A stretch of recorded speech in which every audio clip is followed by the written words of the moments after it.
who's the principal for Urban Investment Properties. And I'm just going to do a brief framing of why we're having this conversation tonight in particular, and then one of our board members who actually is kind of to get Steve to come tonight, I was going to introduce him and we'll start having a conversation with Steve. So as many of you may know, there's a lot happening with questions about development on Connecticut Avenue. This is not new.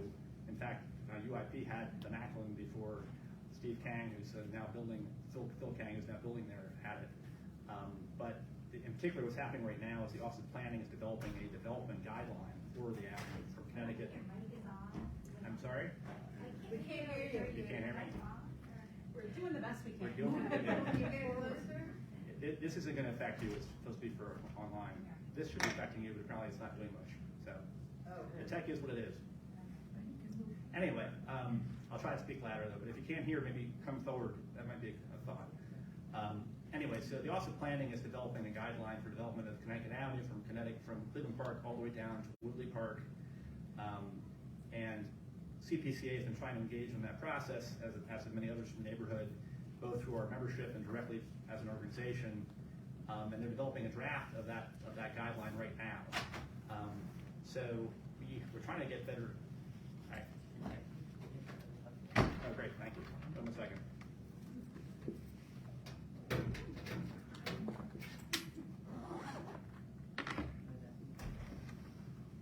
Is that better? Yeah. Okay. So, again, so the Office of Planning is developing their guideline right now. We've been trying to understand better what the possibilities are in terms of what can happen on Connecticut, in the sense that we've got a lot of priorities as a community, as well as a lot of opinions, a lot of priorities. We want to have more affordable housing. We want to kind of have the development be consistent with the historic district and tree-line character of the neighborhood. We want to have the street remain vibrant or become more vibrant probably than it has been recently from a business perspective for the community. And these issues all kind of go in part to issues of scale for development that might occur, and also to what extent the city might be able to support the development, which is one question I have for Steve when he comes up, is, what can we do here, especially with regard to affordable housing without public assistance? Because I think the percentage of affordable housing is not going to be that great, no matter how big the buildings are, without some kind of help either from the city or Amazon or somebody. So we'll see. In any event, the fact that UIP owns several properties right now is sort of an exciting opportunity for us to have a more informed conversation about the Strip than we could have in the abstract otherwise, because we actually have a developer with a vision and understanding of what could happen there, who can speak to us their perspective on things and what sort of collaboration and consensus building they might want to pursue with the neighborhood, et cetera. So that's why we're here tonight, just to kind of inform or engage with Office of Planning. In terms of informing engagement with Steve, this is a great beginning of the conversation, but as he said, and as people have been posting on the listserv, UIP isn't planning to do anything on the Strip for another 5 years or so there's time to talk to him about the details. Tonight's really more about the big picture. How do we get something that kind of looks like we want it to look, with the characteristics we want it to have? So that's basically the idea. So with that, I want to introduce you to Todd Pearson, who's a fellow board member for CPCA, who got Steve for us, because he's a developer too, and then we'll start having a conversation. So Todd.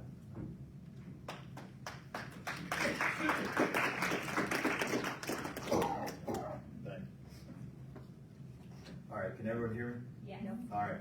So my name is Todd Pearson. I'm on the Cleveland Park board here, and actually my colleague Stephen Powell in the back, also part of CPCA, have been working with BAR for a little bit on the plan for Connecticut Avenue. And as we were going through that plan, we realized that somebody started to assemble some of the Strip. And so UIP, Steve Schwat, has assembled 4 spaces on the Strip, which is actually a big undertaking, to be completely honest with you. I've done many assemblies in my life, and it takes a very long time to come to fruition. And it takes somebody with a long-term perspective. And UIP has been a company here in the region for a long time. Steve's a founding member, and they do very good work. So I was happy to hear that they have it, and they're working on an assembly. So I reached out to Steve, and Steve, I don't think remembered this or knew this, but many years ago when I now am the president of BF Saul Company, so we own the Kennedy Warren. We're very tied into the region. We've been here since 1892. But I went through a ULI senior leadership group, and lo and behold, Steve Schwat was one of the speakers that came out to speak with us. So that's the first time I was introduced to him. But when I found out that he assembled some of the spaces here in the Strip. I reached out to him and asked him if he would come and speak to the community, and he emphatically, as a matter of fact, I think it was within 15 minutes, had gotten back to me and said yes. He said, just tell me the time. And so we were able to work out a time, and so he is here with us. So without any further ado, I'm going to introduce Steve Schwat, founding principal of Yes? Yeah, sorry, what's an assembly? So an assembly is essentially each one of the pieces on the Strip in Cleveland Park have individual owners. So in order to do a development, you have to assemble a sizable parcel in order to be able to develop. So he has purchased 4 parcels on the Strip. And I will let Steve speak to his plans and to what he would like to do, but that's what the assembly is. But without any further ado, I'll introduce Steve Schwat and bring him to the podium. And thank you very much for coming out. So thank you for joining us.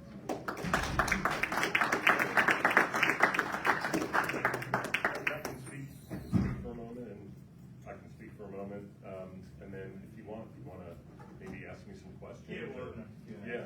I think it's perfect. Okay. Thank you. Sure. You need me to hold this? Kind of close, and then both microphones, because the people in here and the people online. You don't have to keep that one up there. You can keep it a little lower. It's okay. Thank you. So good evening, and I guess thank you for that introduction. I haven't had an introduction like that since my son got married. And I want to preface to everybody in the room that yes, I am a developer, and yes, we do build things. But the majority of my work in Washington over the past 20 years has been renovating historic assets. Some we've named and designated historic landmarks, and others have already been historic landmarks. And that's really what I enjoy doing the most is doing sort of respectful historic redevelopment here in the city. My partner likes to buy garden-style apartments in the suburbs, and I find that completely boring. And I've lived, I came to Washington in 1980. Let me give you a little history who I am. I came to Washington in 1980 to go to GW University, and when I graduated in 1984, Washington looked like the best place in the world, and I wanted to be here. I stuck around. I started dating my wife the year after I graduated. We moved in together on Capitol Hill, 15th Street Southeast near the Safeway. And after a year, Lisa said, let's move somewhere else. And we ended up moving into American University Park on the speed bump street, 46th Street. And then we eventually moved to where we live now in a house built in 1891 that we lived in for 5 years with our 3 children, sharing a single bathroom and a single clawfoot tub before we renovated the house. I joke all the time, I love renovating. I renovate for sport. And so, the opportunity to do, interesting and respectful development is really what I like to do. I often find myself, telling architects, no, I don't want that. I want something more organic. I had to yell at the gardener recently, don't shape the hedges. Let them grow organically. So I don't like things that are overdone. We did once own the Macklin, that's under construction now, and Phil, who is developing it, is who we sold that property to a number of years ago. When we bought the property, Frank still owned the 4 Ps, and if I couldn't find my partner, Vout, who passed away in 2015, usually around 4 o'clock in the afternoon, Vout was sitting at the bar with Frank. And there's a danger in owning real estate that is a bar, and there's danger even more so when it's connected and your office is directly next door.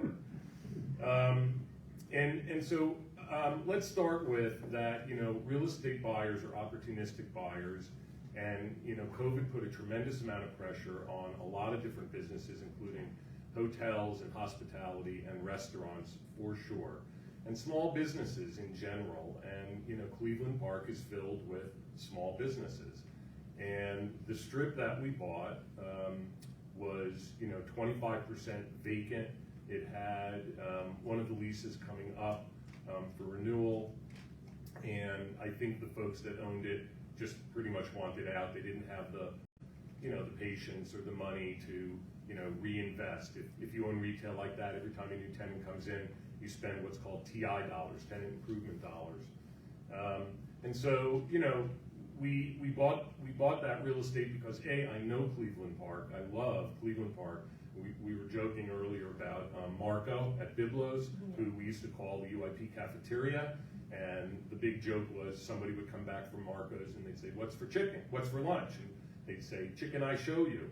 And that was because when you walked in and said to Marco, "What's for lunch?" He'd say, "Chicken." You'd say, "What kind of chicken?" He'd say, "Chicken, I show you," and show you the chicken. So, I can't even tell you, one of the first movies I saw in Washington was at the Uptown Theater, of course. I've eaten in every restaurant, I've drank in every bar, I've shopped in every store. Cleveland Park was my home from 2009 to 2014. And so that's why we bought that retail across the street. And yes, there is a very long-term opportunity to redevelop in Cleveland Park. And I would be lying if I didn't say that, Phil's ability to get, his project passed was not in the back of my mind when we bought, those 4 addresses. But, to the comment earlier, an assemblage, right, which is where you assemble a series of parcels and then combine them into one development, that takes a really long time. It takes meetings like this. I met someone who owns another piece of real estate next door to us tonight, and so these are not transactions that happen fast. You have to develop relationships of trust, and if and when you are successful, then you have to go through the process of building consensus. And the reason I'm here tonight really was not so much as to build consensus, but I think more to just, I can give you, what my advice is after going through a few PUDs and working with different neighborhoods, some fair warning, which I think is worthwhile these days when OP is so pro-development around metro stops, and you've got a metro stop. And so OP's got you targeted, and you need to know that. And so OP will approve things, that are not necessarily supported by an ANC. And in some cases, an ANC will support a project, but there may be a lot of people who don't support the project within the ANC. I heard someone say to an ANC once, OP supports these types of projects. You should participate in the process so you get something out of it. You can't just, stand on the side and yell, "It's too tall," or, "It's too big," or, that sort of gets lost with Office of Planning. But, why would you want to welcome development? Smart development, good-looking development, something respectful, something that, enhances your neighborhood. Because just that, it enhances your neighborhood. Increased density improves retail. It's no surprise or to anyone here that Cleveland Park has had a hard time over the years keeping a lot of their tenants long term. Although there are some folks there that have just been there forever. Ashok, right, who owns Zababa and Marco and Cleveland Park Bar and Grill and even Fat Pete's, who's been there for a while already. So and Spices and the grocery store and so a lot of these places do really well in Cleveland Park, and yet Cleveland Park seems to always have this turnover. And I would tell people that live in the neighborhood they should probably shop more in the Cleveland Park neighborhood when they can, because that increases sales. And trust me, those sales are tracked by government agencies and by real estate companies and all the big data groups. And so sales are important, but density is also important. With all of that said, the Office of Planning in Washington, D.C. is a shockingly progressive, shockingly smart, and really detailed group of people. Jennifer Steingasser, who's the head of OP, I've worked with many, many times. And they have a vision of what should go on in neighborhoods like Cleveland Park, but they don't press it upon the community. They seek out your opinion. They look for input. They want the ANCs and neighborhood groups like you to be involved and offer your opinions and offer your input. That said, they won't hear, we don't want development. That NIMBY kind of attitude is counterintuitive to smart transportation, counterintuitive to density around metros. And so it's good to participate in the process. And I find that developer, it's funny, people are always afraid to come to a meeting like this. And why would you be afraid to come to a meeting like this? It's a nice way to get to know folks. So that's really, I think that's what I could come off. I didn't, come with any words prepared. I didn't know that the entire meeting subject was about this. I thought maybe there was going to be like an hour of meetings, and then I was going to get asked 2 or 3 questions. But I can ad lib. But I'm happy to answer questions, and I'm happy to sort of tell you anything you ask me, as long as it's not too personal. Thank you very much. Just in the interest of sort of expediency, I thought Yeah. we could ask a couple of just opening questions, and then Yeah. sort of open to the floor. Yeah, I don't need a microphone, by the way, so you let me know if you can't hear me. The benefit that someone speaks publicly for a living, unlike me. So just again with background issues, the comp plan, as you know, was amended recently, and one of the changes the comp plan was made to the comp plan was to change the future land use map for Cleveland Park to allow for potential additional density on the strip, and then the future kind of planning map has been adjusted to consider what that should look like. The reason I mention that is because part of why we're having this discussion with the Office of Planning right now, as you probably know, is because the council, in making those amendments, also stipulated that rezoning shouldn't occur in Cleveland Park until there's been some opportunity for community engagement about the issue. And the Office of Planning's development guideline project is really at least the first, or perhaps the only element of that process at this point. So they're talking about scale, massing, as well as sort of style issues for the strip. And I think one of the things that would be helpful for us to understand a bit from the perspective of someone who actually needs to make money off of this kind of work is what are the possibilities. Like, for example, if you kept just the 4 properties you have now and kind of just went by right to do what you could do, practically speaking, what would that look like? What would make sense to you? Versus if you could actually get a larger assembly and maybe get a bit more density, what could you do then? Just a sense of what's practical. Yeah. I would tell you that building a development on those 4 assets alone, on those 4 locations alone, is unlikely and improbable. It's just not a large enough site, and I want to say, you sort of have to you buy a retail piece of real estate because of the income that it produces today and the income that it's going to produce over the next X number of years. If and when all of this zoning happens, if and when they provide for additional density, then all of that property starts to become more valuable. Investors won't pay for developable land unless they can actually build on it within 2 years. And I'll tell you, in today's economy, developers don't want to put money into deals until you have like your permits in your hand. So we're not buying those 4 pieces because come hell or high water, when we get that zoning, we're building a new building. It's got to happen a little more organically. It's got to be a little bit bigger. I'm sure that anything that's developed, within, current zoning within, a this close to a metro, has a significantly reduced parking requirement. And if you're really close to a metro, you can actually apply for 0 parking. That of course, zero parking is a double-edged sword. You don't have to build it, so you don't have to dig a big hole, but you don't have the income, and then anybody who owns a car doesn't want to live where what you build. So you kind of want to have a slightly larger footprint so that maybe you can park the building, meaning you can build parking under it. And you've got to have some density. You've got to have some, something more than a single or 2-story structure. And my sense is that OP wants to see medium density, which could be 4 stories, plus a penthouse, which always ends up being plus a little thing on top of it. So you can imagine that the east side of Wisconsin Avenue could eventually be you know, as tall or taller than, let's say, the Uptown Theater.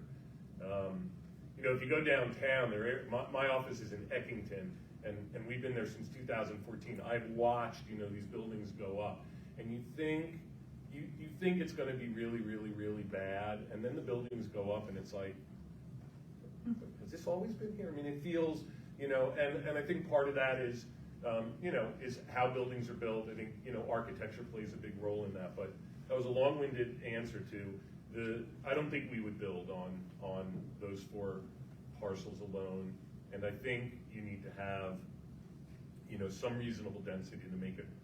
Nobody wants to build 20 apartments. At least we don't want to build 20 apartments. We want to build 150 apartments or 200 apartments. So to take that, just make it a little more pointed, since you guys have a public position, I think the UIP, at least it's been posted, at least that you can see on the website, is that UIP owns the 4 properties and is hoping to get the whole street and do a quote, I think, high density development.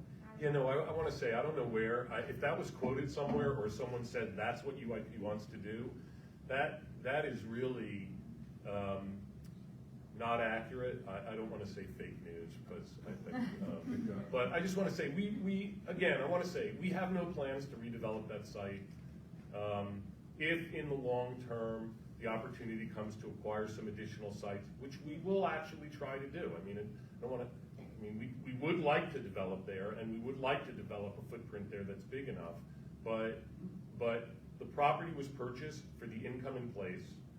We're not going to develop there until and if we get to a reasonable size of density.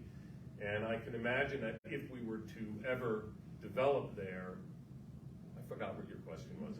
I tend to go off on tangents, so tell me what the question again was. I think you hit it. The statement on the web is not an accurate statement of your. Oh yeah, and I you know, again, you have to have the opportunity. Part of it is us creating that opportunity. Creating that opportunity is buying these retail sites at a price that makes sense, that we can make money on. And I mean, that's the key. You got to be able to make money while you own these pieces of real estate for the next 5 or 6 or 7 years, because development here, you know, will likely take 5 or 6 or 7 or more years. So I want to say we really have no. We own a lot of. I want to say we own a lot of retail. We own a lot of little strip centers around. This is not an abnormal acquisition for us, and for us to just buy, you know, retail, you know, in a neighborhood, that's pretty typical for us. We own stuff in Adams Morgan, we own stuff in Rockville, and we own it for the income. Do we know that this area might be key for development in the future? Yes, but again, that's a process that if it happens, we will look back and say, oh, it started here, but we really do not have plans. I've not even looked at the comp plan. I've not looked at the Office of Planning sector plan. It's so far out into the future that you know, we're not talking about it yet. So I don't know who other than someone who would have, you know, who knows us. Oh, they're developers and they like to develop, and we do. So you know. But I've never told anybody we're going to buy everything across the street and develop it. That sounds like Marco talking. Honestly, that sounds like Marco talking. I can ask you one more question. This opens to the audience. It's a 2-part question, though. Speaking of some of the issues we were discussing earlier, and maybe this is too early for you, so I don't mean to put it on the spot, but maybe speak abstractly if it is too early. But in terms of trying to maximize affordable housing, what opportunity there is for that, and as you're saying with regard to parking, what size would you need to be able to contemplate doing that around parking? You know, well, you're asking the wrong guy about affordable housing. You know, I have. If you don't feel like you're, I mean. No, you know, look. First of all, I support any number of different types of affordable housing, and trust me, DC's got a lot of different types of affordable housing. And I don't necessarily object to inclusionary zoning. Done a number of projects, done a number of PUDs. We've opted into inclusionary zoning at times. For additional density. Inclusionary zoning is difficult and doesn't really work all that well. They have improved the sweepstakes sort of system that the city has, where you pull names and people apply, But we have IZ units all over the city that are not rented, and have been not rented for, 3 and 4 and 5 years. So that system is not perfect. And rent control, we own a lot of rent controlled apartments. I have family members that live in rent controlled apartments. Rent controlled also is really not a great affordable housing policy, because if any of you are here that, have more income than a typical so it's not need-based. So people who live in rent-controlled apartments, like my family member who can afford to live somewhere else, end up living in rent-controlled apartments because there's no rules about who can live in a rent-controlled apartment. So I don't think that's, a perfect solution either to affordable housing. As a developer, I will tell you that affordable units are a wash. They are not profitable units. You don't generate enough rent from them to pay for the construction it costs to build them.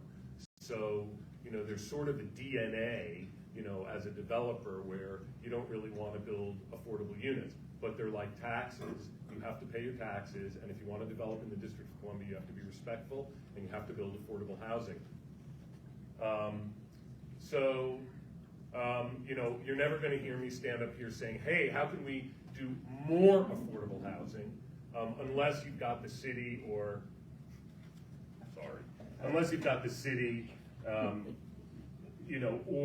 some other tax advantage situation. And the city's got a lot of that too. LIHTC, right? Low income housing tax credits. A lot of developers doing that.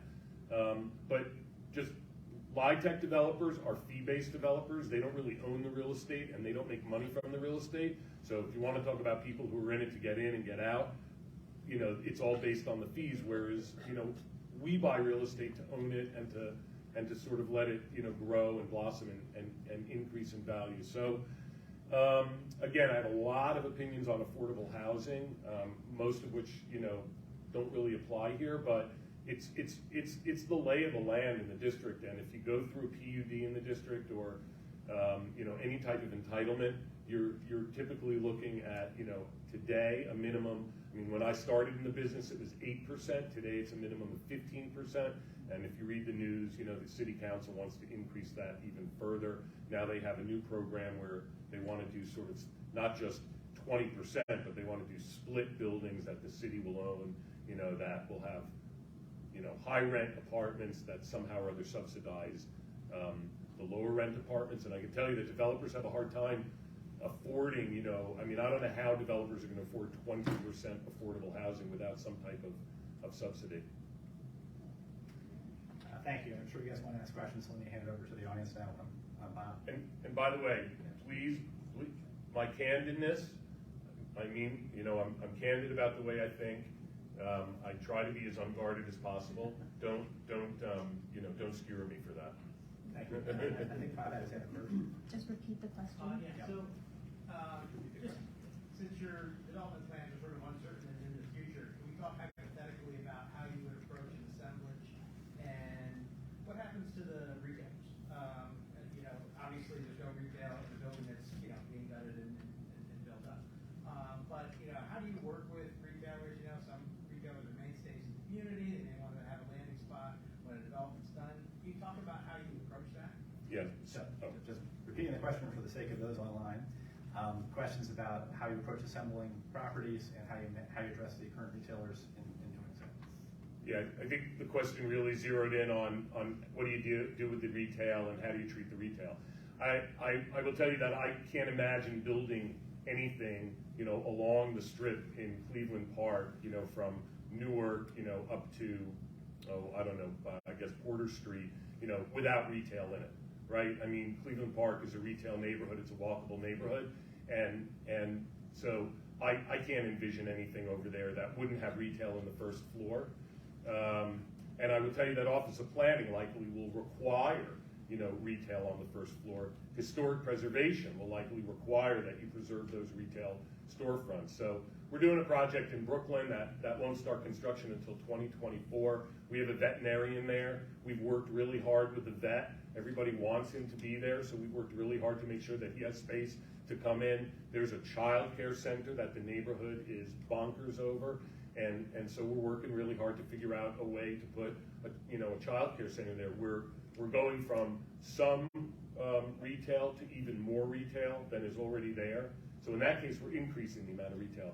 Here, you know, I don't think that you could really increase the amount of retail, other than, you know, if you were to do double height retail or, you know, basement retail, like you see a lot in Boston, you know, where they have the upstairs retail and the downstairs retail, but that is not consistent with the historic structures there, and so historic would never approve that. So I guess the short answer is we like retailers, we want retailers. Retailers represent amenities to the people in the apartment buildings above. And we're pretty picky about who's going to go in a building like that. You can pretty be sure I'm not going to put a vape shop in the first floor of our apartment building. Hate vape shops. Just following that briefly, because I also have some questions for the Cleveland Park Main Street as well, who can't be here tonight, Cassandra Hetherington, who Oh, yeah. chairs it. We conflicted with them, unfortunately, for their party tonight. But anyway, I guess a more precise issue there is, and I think the answer is it's not easy, but for people who are already current retail, since it can be several years of construction, how do they survive? What do you do with them? Yeah, that's tough. That's hard. Look, it's a very long process. First, you acquire all these retail spots, and at the beginning, it's fractured, and you know, you've got one. This guy doesn't expire until 2027. This guy doesn't expire until 2028. This guy doesn't expire until 2029. And so, typically what you'll try to do over, you know, and this is why it takes a long time, is you'll work with these folks, and you'll say, look, we're going to redevelop. It's probably not happening for 4 or 5 years, but when your renewal comes up, would you be willing to sign a 5-year lease with a demolition clause in it? Which means if we file for a demolition permit, you're willing to, you know, move out so we can redevelop. And then, you know, within that comes also the, you know, potentially the right to return to the space when we're done. Of course, it's going to be different space, it's going to be new space, but you know, that retailer can either be temporarily relocated to other vacant space. That retailer can go dormant for, you know, a year, because it typically takes about that long to come out of the ground, and sometimes you can open up the retail first. But you got to get all your retail, or most of your retail, coordinated so all of the leases are coterminous, right? Because you can't sort of have everybody leave except for one retailer out of 10 retail spaces, you know, then you go bankrupt. So you have to coordinate those leases, you have to work with your retail tenants, try to extend leases, you know, so that it's advantageous to the project. If you can get all of that lined up, then you can have the greater conversation with the retailers about what are they going to do when they're done, when we're done. Do they want to come back? You know, do they want to sign LOIs for the space? Can we help them relocate within the neighborhood? You know, one example, although a little bit drastic, is JBG built a building down on U Street and 13th Street, and they put the is it a Walgreens? It was and they put the Walgreens in a double trailer, because, you know, that Walgreens was such an amenity to the neighborhood. So JBG, you know, the developer, the project, right? It's developers don't pay for that stuff. The project budget pays for that stuff. So there's a lot of different options that you can do, but you got to work with the retailers. I mean, in the end, the sad part is that every lease has a term, and every lease comes to an end. But you know, you try to work with your retail tenants. If you can keep, let me tell you that if you can keep a retail tenant who wants to sign a lease to come back when you're done building, anybody in real estate will tell you that's a plus. It's easier to get financing when you know you have retailers coming in. Thank you. Glenn? Unrelated question. Can you share your leasing strategy for the vacant spaces? So this question is about sharing his leasing strategy for the vacant spaces. My leasing strategy involves calling Lindsay at KLNB, who works with Ben Becker, who lives up in Tenleytown, and Matt Scalat. And they, you know, pretty much know all the neighborhoods around DC. I want to say I've worked with most of the retail leasing folks around DC, Papadopoulos, and, you know, HR. And I want to say that the KLNB folks are smart and experienced. They know the neighborhoods. I was working with Ben Becker when we were doing our PUD up in Tenleytown, and he lives there, and, you know, he was a big advocate for the project we were working on. So it's typically calling KLNB, they bring us folks, and then we review them. And the first step is this an acceptable retailer for our space? And, you know, to that point, a vape shop is not. And there's a number of things that we really don't like to put in, but sometimes we will put in, like, pet-related businesses, very hard. Some neighborhoods object to them. There's, health code issues. It's hard for them to get permits. Restaurants, if the space isn't already outfitted for a restaurant, can be more expensive, but, restaurants are good tenants. But Yes. I'm always hearing that density improves, density has to be there for the retail. How do you explain what happened to Friendship Heights with the emptying out there and all the density, and all the wealth that is there, and all those stores and malls empty? Yeah, good question. That was my stomping ground for a little while. My wife and I still walk up there.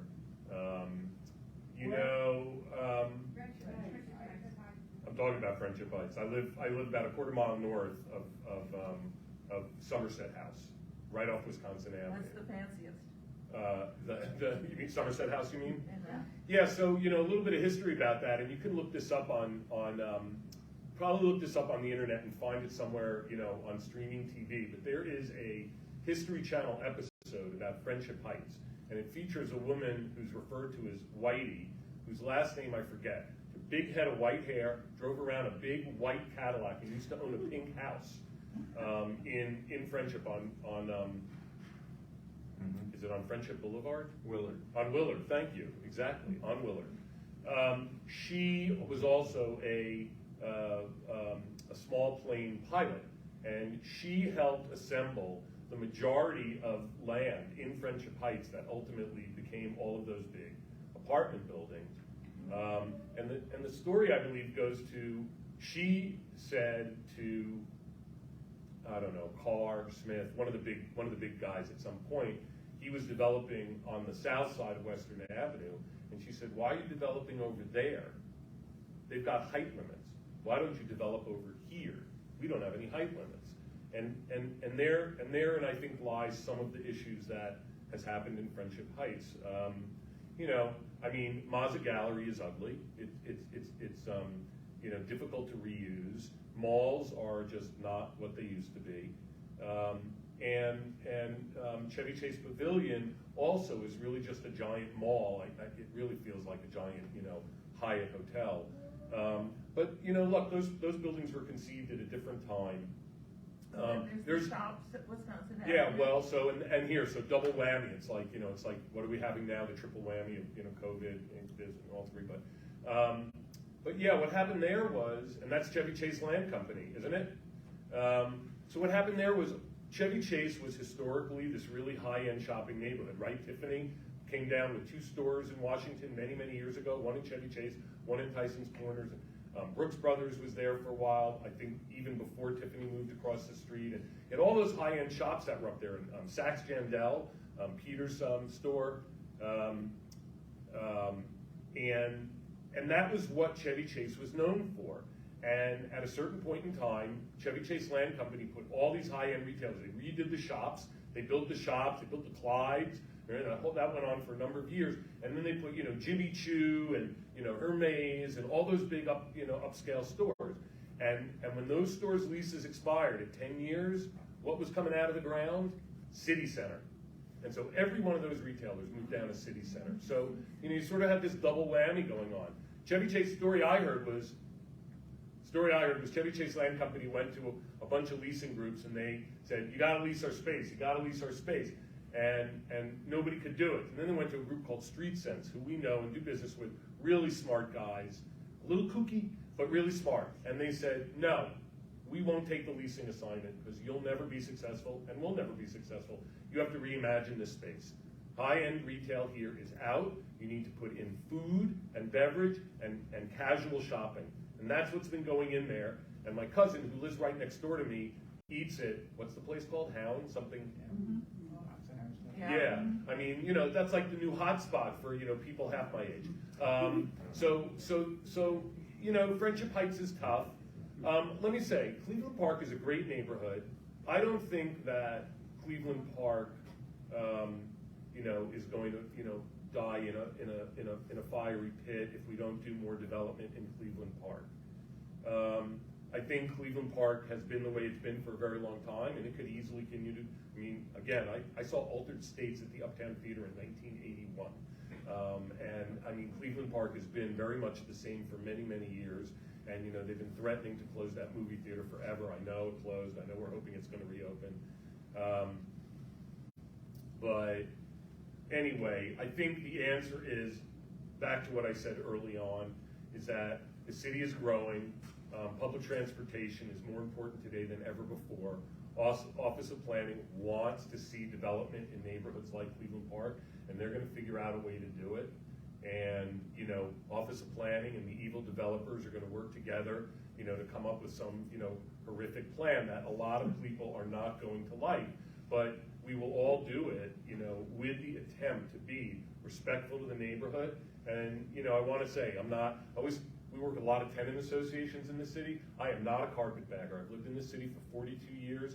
I love the city. I love Cleveland Park. The reason I own real estate there is because I like the neighborhood. I don't buy, you know, what do they say on Shark Tank? Well, I'm not really into that, so I'm out. You know, I'm not into it unless I'm into it. And so I love Cleveland Park, and I like visiting Cleveland Park, and you know, and I love coming and talking to people like you. And so, you know, the answer is don't be afraid of development. Embrace it. It's sort of like taxes. It can be a challenge, but you know, it's also necessary. So I just want to go quickly on that question, because I think it's an important issue that's come up a lot in the community. There's cocktails afterwards, right? Definitely. One of the things that people, I think is really just kind of the question you asked is, you know, you go up to Chevy Chase, Politics and Prose area, that's been doing pretty well. It's not very dense. Places that are dense, you can explain what happened to French Pike, sort of implosion for various reasons. But there's sort of the discussion of, you know, is the approach that makes sense for Cleveland Park kind of a village in the city, or should we be rapidly reconsidering where we're going as a community, or something in between? Do you have any thoughts on that? Well, my mother-in-law just moved into the Chevy Chase luxury living building that is at the corner of, I think, Connecticut and Ligation. It's just a block south of Parthenon, which I was so excited when Lisa, my wife, told me this is where her mom was moving. I was like, we go to Parthenon all the time, and we do. And I have a number of friends that live, you know, on the east side of Connecticut Avenue there. A couple friends that live down Western Avenue on the north side of Western Avenue, so they're in the Maryland side, but across the street is DC side. A couple blocks from our Supreme Court Justice, and that neighborhood does well because a lot of people that live in those neighborhoods to the north, to the east and west of Connecticut Avenue spend their time and their money there. And those restaurants do well because the majority of people that are eating in those restaurants are locals. That's not to say that Lisa and I don't drive over there and, to my point, eat at Parthenon or I think at the fish place. And look, they've got their problems, right? The diner's been closed for, it's got to be 4 or 5 years now. There's been a number of stores that have turned over there, but they also have their, you know, their steady eddies like Child's Play. We used to go there and buy toys for our kids, and Parthenon, of course, has been there forever, and Chevy Chase Wine and Liquor has been there forever. So I don't think that neighborhood is so much more successful than Cleveland Park. I think Cleveland Park, because of where it is on Connecticut Avenue, becomes like a thoroughfare. You know, if we're not careful, we'll end up with a bunch of mattress stores. You know, kind of like, you know, Wisconsin Avenue just north of Bradley Boulevard. But I think that what goes on up just south of the Circle is I mean, I would think you want to emulate that if you don't already have that. I think you kind of already do in Cleveland Park. Cleveland Park's a little more urban than you know, up by the Circle, but I think you have the makings of, you know, a really great neighborhood. I mean, it is a really great neighborhood. So I just think it can get better. And by the way, I don't think the density makes it better. I just think that it can be better. Bonnie? Yes, if I might ask, who are you talking to in the Office of Planning and in the Historic Planning Office? And also, would you envision doing a PUD to get around the planning exercise? You know, I have not. I meet with Jennifer Steingasser, the head of OP, 3-4 times a year, typically about a specific issue or problem. I've not had a meeting with Office of Planning about Cleveland Park. I've not had any conversation with any architect.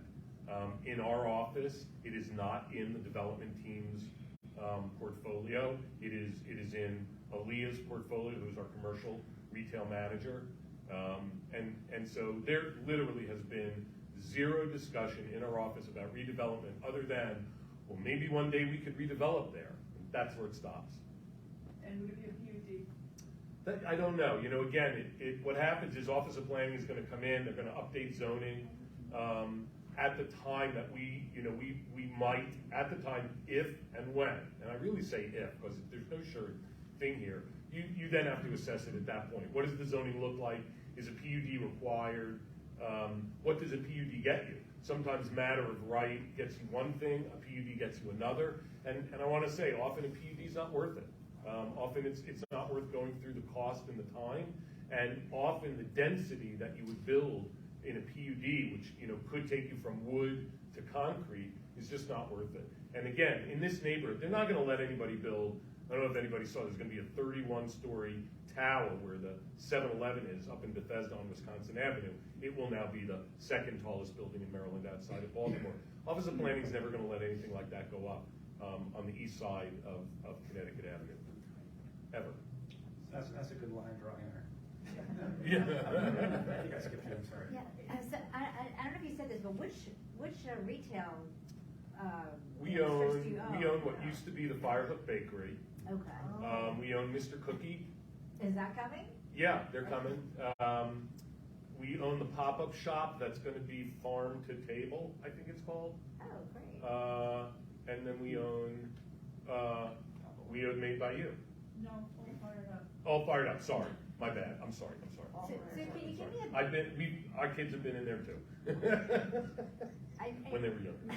So the second part, if it's okay, I just, basic economic lesson for you, please. We have these empty storefronts, and what I want to know is, do rents go down? I mean, do developers, owners lower the rents when they can't get anyone in? Or do they just wait until someone comes in to pay that rent? And what's that calculation? Well, I'd rather wait 3 years? I think, first of all, sometimes you see cycles, right? Real estate market's hot, everyone's pushing money into real estate. Everybody wants the rents to go up because everybody paid more money for the real estate. Rents go up, but only for so long. And real estate that you see turning over all the time, turning over. It's usually because whoever went in, it was a new thing, a new fad, and then that fad isn't as popular, and then they can't afford that, ridiculous rent. And a good example of that is Bethesda Avenue, right, where you have, North Face went in, went out, like inside of a year. The Apple store is there, and they get huge rents there. They had a doggy bakery there where they were baking, doggy treats. That didn't last because the cycle, goes. So rents go up, and then, retailers can't afford to pay those rents. Economies change. Retailers can't pay as high rent anymore. So yeah, I mean, landlords, it's a balance. You've got, two prospects to rent the space. One guy's got an awesome balance sheet, and, he's been in business for 10 years, and he only wants to pay X. And you got this other guy over here, he's a real greenhorn, he's gonna pay X times 1.5, but he's only been in business for a year and he doesn't have a balance sheet. Who are you gonna rent to? And so it's a little bit of a balance, and Cleveland Park is not attracting, for the most part, it's not attracting large, credit-rated tenants. Everybody is small business there, and this is, I'll say, interestingly enough, this is why we like the idea of buying this retail, during COVID, because it was a little bit on the distress side, and retail had gotten super pricey over DC's gotten really expensive over the past couple of years. This kind of cooling down is necessary, and people like Marco, he can't afford $75 a foot. I mean, God knows, I don't know what he's paying in rent, but He doesn't own he rents that from Ted Pettis. Yeah. The Pettis owns that. He owns the Mr. Pettis, I should call him. He's older than me. So just a very brief segue on that, 'cause it's an interesting fact, is, historically, a lot here, you know better than I do, but Cleveland Park had a lot of homegrown owners on the strip, which really affected the dynamic and the commitment to the community and rationalizing the approach. We've lost a lot of that as inheritance has occurred, trust has come in, and that sort of thing. But the Pettis family, definitely an example of folks who are really trying hard, and they made some major discounts on rents and stuff because of COVID. So Yeah, you you can't have a meeting with him about selling his real estate. He's like, I'm not selling, I'm not interested, I'm not selling. Guy's gonna leave his real estate to his family, maybe his family will start to sell it. Margaret, did you still have a question, or should I? No, I was curious about the 4 parcels. I'm assuming those aren't the old Roma ones, right? Yeah, actually, the It is northernmost four is, storefronts that are all Roma. yeah, is So Roma. you've got the garden in the back. Correct. How much depth do you really have to build? It's not hugely deep back there. I I know, mean, you know, yeah. it's not, let me say, that's, as I said, my partner likes to buy garden style in the suburbs. Right. That's really easy. You know, I like to do things that are hard and challenging and interesting. So yeah, it's not a great site until you get to a reasonable density, and then you can likely do something interesting and creative there. But again, to your point, it's not very deep there. And so, as you assemble, you will try probably to go slightly north to Ordway? I would think that, is that Ordway where Dino used to be? Yeah. That's Ordway there? Yeah. Is that still, the 7-Eleven. oh, you're talking there. I'm sorry, I was talking on the east side. I'm talking the That east is side, east side. 7-Eleven's on the east side. Oh, It's I'm Freeze sorry. Market, I'm yes, talking Freeze all the Market. way north where Dino used to be. Yeah, so Is that a 7-Eleven now? Yeah. Is that right? sadly. That's the Art Deco building that in my town. Oh, how interesting. I'm so sorry about that. You know, I would tell when I thought about this, when I've like sat and thought, well, what if you were going to develop there, what would you want? You'd really want to get that corner piece. Yeah. So you go around the corner. I don't know how far south you want to go and how much, again, I really haven't looked at it, but I would think you'd want to get that corner piece because that's how you could preserve your retail on the front, have your apartment entry on the side. Again, this is like me thinking of this, you know, once in the past and, you know, sort of articulating it here now, but that's what I would think is you keep your retail on Connecticut Avenue and you put your apartment entry on Ordway. Right. Rick? Sure. First of all, thanks for this really informative talk. You mentioned that part of your activity has been renovating historic assets, and on your website there are several examples of apartment buildings where you've done interior renovations. Are there any examples of where you've done, you know, quite a significant infill project in the historic district, you know, adding density and given that this is an historic district, sort of, I realize it's early days, but how would you think Sure. a project like that? Sorry. Yeah, oh, go ahead. Yeah, sorry. So the question's about infill projects in historic districts such as this, and what experience UIP has with that. We're building one in Tenley now. That's an old American University office building that we gutted and then reused the 4 floors that were existing, and we're adding on top of that. This is just north of Brandywine Street. It's got 12,000 square feet of retail in the first floor, and KLMD is actively leasing that. That was a PUD.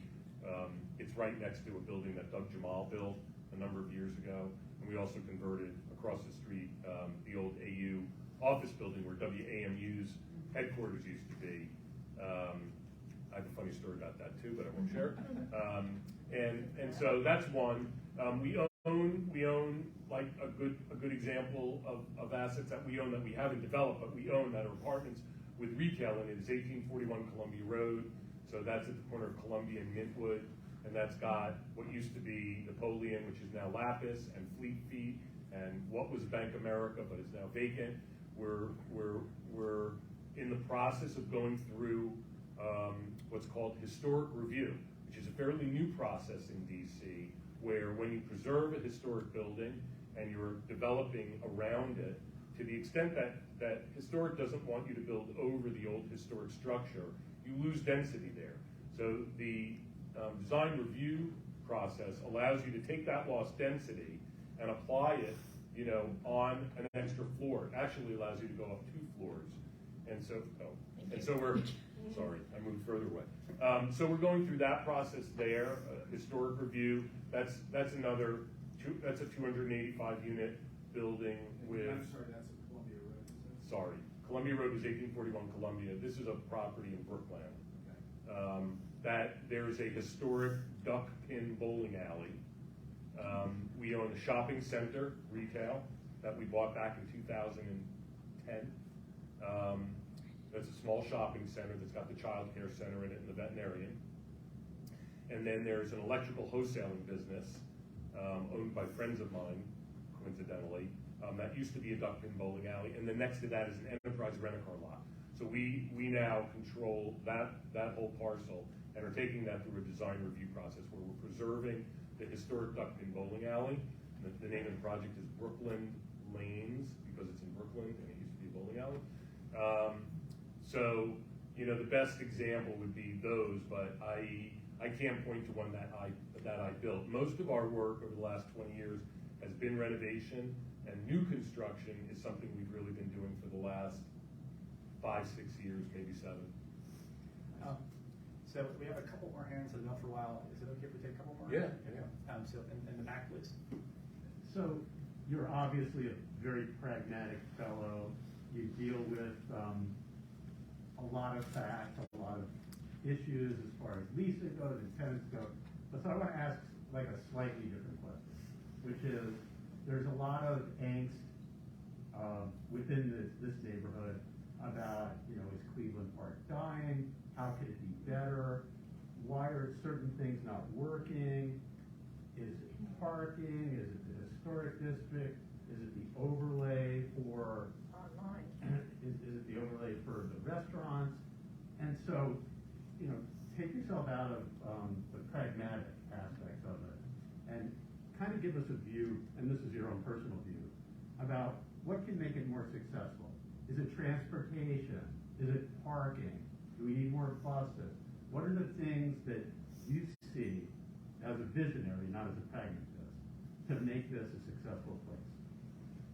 I appreciate that question very much. You know, sort of removing myself from the developer head.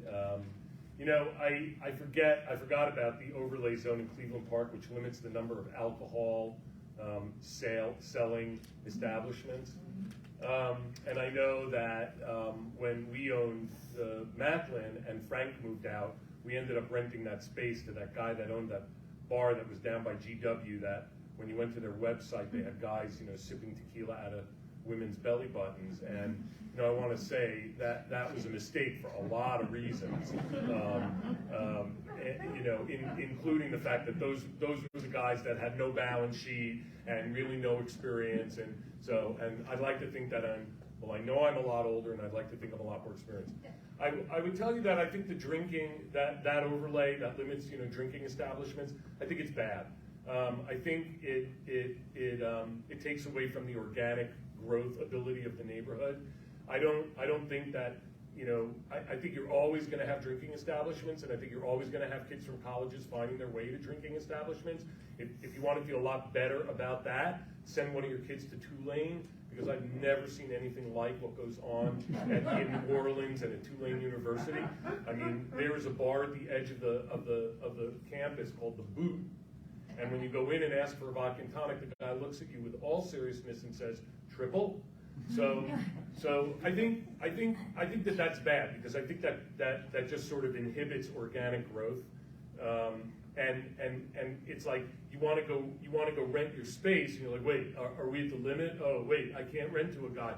You might have a really good restaurant operator who wants to come in, but you can't rent to him because, you know, Cleveland Park is already at the, if I recall correctly, it's like a linear foot limit. You know, how many linear feet of retail can serve alcohol? And I just don't think that Cleveland Park is the destination for GW and AU and Georgetown college students. I think there's like 1,000 other places for them to go. And the only reason they probably used to show up at 4Ps was because Frank probably never carded anybody.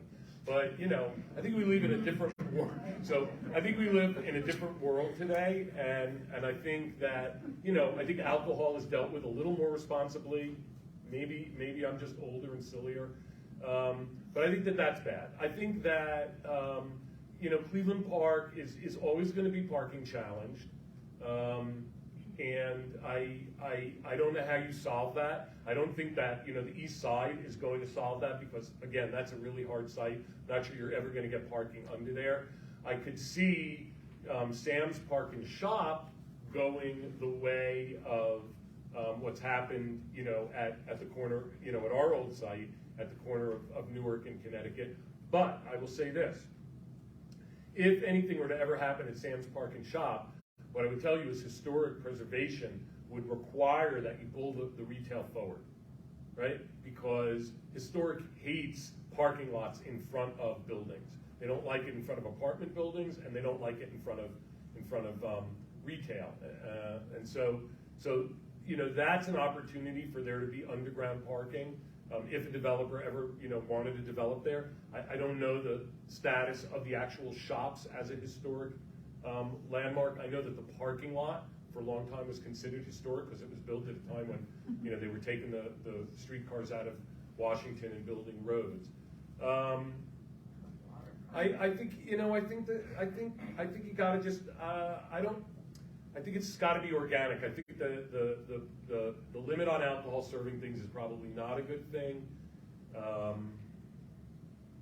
I don't think you want to change Cleveland Park too much, and I'm not sure how you really could, It's super dense, you've got a metro right there. People want to live there. Let me tell you one thing. People want to live close to metros. All right, new people moving into the city, people thinking of moving out of their houses, going to their next, life phase. They want to live near metros. I want to live near metro. And the city wants to bring people in that want to live near metros. And a high percentage of people that move to Washington, 30-ish%, come to Washington without cars because we have such a good transportation system. It's more like 80%. 80? 30. 80. Yeah. All right, so, and yet we're still building parking, incredible amounts of parking. But I think Cleveland Park is great. It's got a neighborhood feel. It feels like Capitol Hill to me, and people who live in Capitol Hill are really proud of Capitol Hill. I think people who live in Cleveland Park are really proud of Cleveland Park, and that's why there's so many people here tonight. I don't think there's a whole lot, that you could do to improve it. I think interacting with people like me, having a liaison in your group that reaches out to the Pettis family and just communicates, hey, we're building something out in Hyattsville. We went to the community. We did a survey monkey that got promoted in all the local rags, and we asked 20 questions, and we got some really good feedback about what people wanted in retail. And the number one thing they wanted out there was a hardware store. And so we are pounding the pavement with KLNB to find one of the hardware store operators to take some space there because we know they'll be successful. So I think interacting with the guys that own all the retail, knowing what's going on. I think a big thing is tell your neighborhood to support the retailers. Marco doesn't have a retirement plan. Marco's going to be making gyros for the next 10 or 20 years as long as he's around. So interact with these guys and bring your business to them, recommend people to them, and I don't know. That's about all I could come up with.